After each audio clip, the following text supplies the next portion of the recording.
اللہم صلی علی محمد۔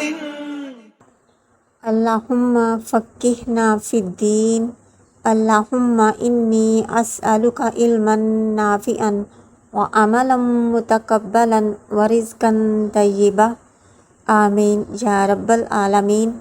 السلام علیکم ورحمۃ اللہ وبرکاتہ۔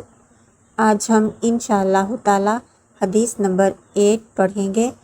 دیکھتے ہیں ترجمہ۔ حضرت عائشہ رضی اللہ تعالی عنہا فرماتی ہیں کہ رسول اللہ صلی اللہ علیہ وآلہ وسلم ہر وقت اللہ کا ذکر کرتے تھے۔ یہ حدیث صحیح مسلم کی ہے 373۔ اللہ کا ذکر ایسی چیز ہے جس کے کرنے سے زندگی میں سکون آ جاتا ہے۔ یہ انسان کو غفلت سے جگا دیتا ہے۔ اللہ کا ذکر اللہ کی بندگی کی بنیاد ہے، کیونکہ اللہ کا ذکر کرنے سے تمام اوقات انسان اور خالق کے درمیان ایک مضبوط تعلق رہتا ہے۔ اسی کے ساتھ رابطہ میں زندگی ہے اور اسی کی پناہ میں نجات ہے۔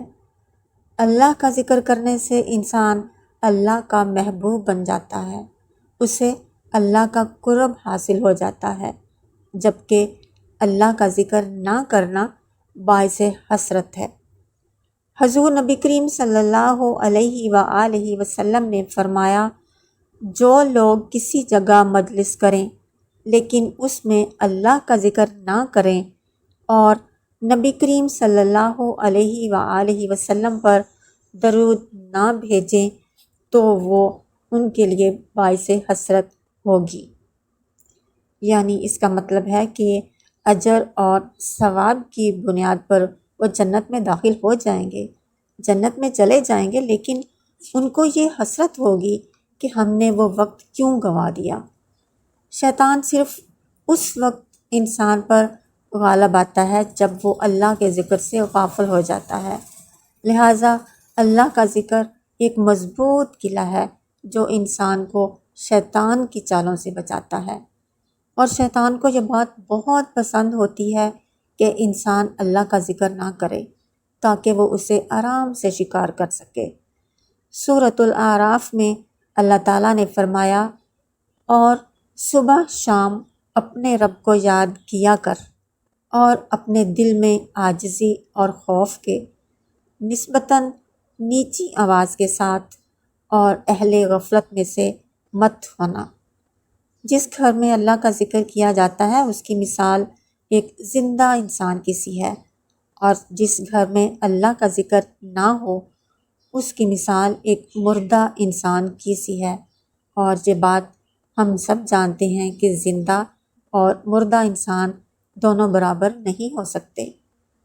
ذکر کے لیے ضروری نہیں ہے کہ مسجد ہی ہو، کوئی مخصوص جگہ ہو، کوئی محفل ہو، بلکہ اٹھتے بیٹھتے چلتے پھرتے گھر میں، گھر سے باہر یا دنیا کے کسی بھی حصہ میں ہو، اللہ کا ذکر ہو سکتا ہے۔ سورۃ البقرہ میں ارشاد الہی ہے، بس تم میرا ذکر کرو میں تمہارا ذکر کروں گا، اور میرا شکر کرو ناشکری نہ کرو۔ اگر کسی انسان کو اس بات کا پتہ چل جائے کہ اسے فلاں بادشاہ نے اپنی مجلس میں اس کو یاد کیا ہے، اس کی تعریف کی ہے، تو اسے انتہائی خوشی ہوتی ہے۔ اسی طرح اگر انسان کو یہ پتہ چل جائے کہ اسے بادشاہوں کے بادشاہ نے فرشتوں میں یاد کیا ہے، تو ذرا سوچیں اس کی خوشی کا عالم کیا ہوگا۔ آج ہم گھر کے کاموں میں مشغول ہو کر یہ بہانہ کر دیتے ہیں کہ ہمارے پاس تو کوئی ٹائم ہی نہیں ہے کہ ہم دین کا کوئی کام کر سکیں، ہمارے پاس کوئی فرصت ہی نہیں ہے کہ ہم کوئی دین کی بات سن سکیں۔ ایسا نہیں ہونا چاہیے۔ آپ ہنڈیا پکا رہی ہیں، آپ آٹا گوندھ رہی ہیں، آپ کپڑے دھو رہی ہیں، تو ساتھ ساتھ اللہ کا ذکر کرتی رہیں، لا الہ الا اللہ، سبحان اللہ، لا حول ولا قوت لا الہ الا انت سبحانک انی کنت من الظالمین، یا کوئی بھی ذکر کیا جا سکتا ہے۔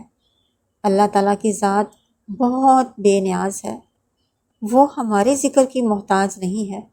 اگر ساری دنیا مل کر ہر وقت اللہ کی بارگاہ میں سجدے میں پڑی رہے تو اس کی عظمت و جلال میں رتی برابر اضافہ نہیں ہوتا، اور اگر ساری کائنات اللہ کو بھلا دے تو بھی اللہ تعالیٰ کا کوئی نقصان نہیں ہے۔